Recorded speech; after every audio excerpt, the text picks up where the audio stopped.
ସାରଳା।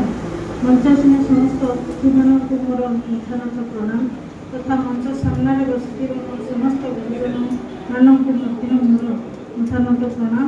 ମୋର କବିତାର ଶୀର୍ଷକ ସମୟକୁ ପ୍ରଶ୍ନଟିଏ। ସମୟକୁ ପ୍ରଶ୍ନଟିଏ। ହେ ସମୟ ଅବିରତ ଗତି ତୁମ କେବେ ପୁଣି ନୁହଁ ବିଚଳିତ। ସତୀତଃ ବହିନିଅ ସବୁ ଭଲ ମନ୍ଦ ତଥାପି ମନ ମଧ୍ୟରେ ପ୍ରଶ୍ନ ଏକ କରଇ ବ୍ୟଥିତ। ଯାହାର ସାକ୍ଷୀ ତୁମେ ଏକମାତ୍ର। ହେ ସମୟ କହିବୁ କି ଅର୍କକ୍ଷେତ୍ରେ ଭଗ୍ନଶିଳା କୋଣାର୍କର ଗାଥା। ଯେବେ ଭେଟିଥିଲା ରାଜା ଲାଙ୍ଗୁଳା ନରସିଂହଦେବଙ୍କୁ।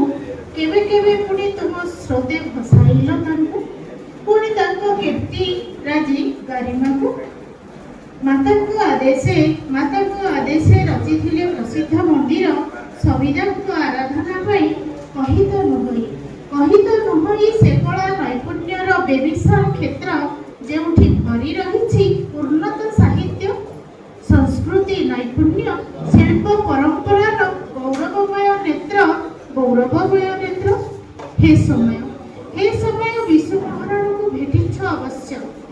ତାଙ୍କରି 12 ବର୍ଷର ତପ ଆଉ ମହାରାଣା କୂଳର ଅକ୍ଳାନ୍ତ ଶ୍ରମ ଯେ ନିହାଳ ମନରେ ଗଢ଼ି ଦେଇଥିଲେ। କଥା କୁହା ନିଖୁଣ ମୂର୍ତ୍ତିମାନ। ସିଏ ଏବେ ମଧ୍ୟ କହିପାରେ ମଣିଷ ଜୀବନର ଚକ୍ର। ପୁଣି ବଖାଣି ବସେ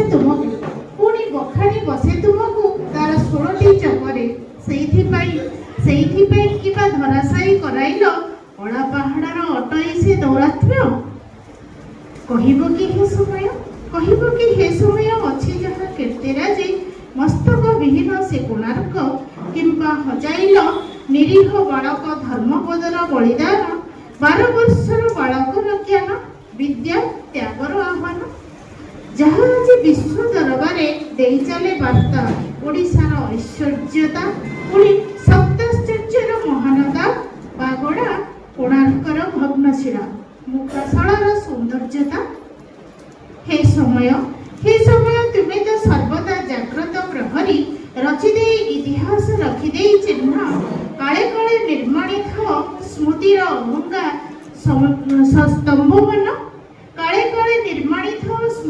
ଅଭଙ୍ଗା ସ୍ତମ୍ଭମାନ। ଯାହାକୁ ମଣିଷ କହି ଚାଲେ ଏ ଆମର ଗର୍ବ।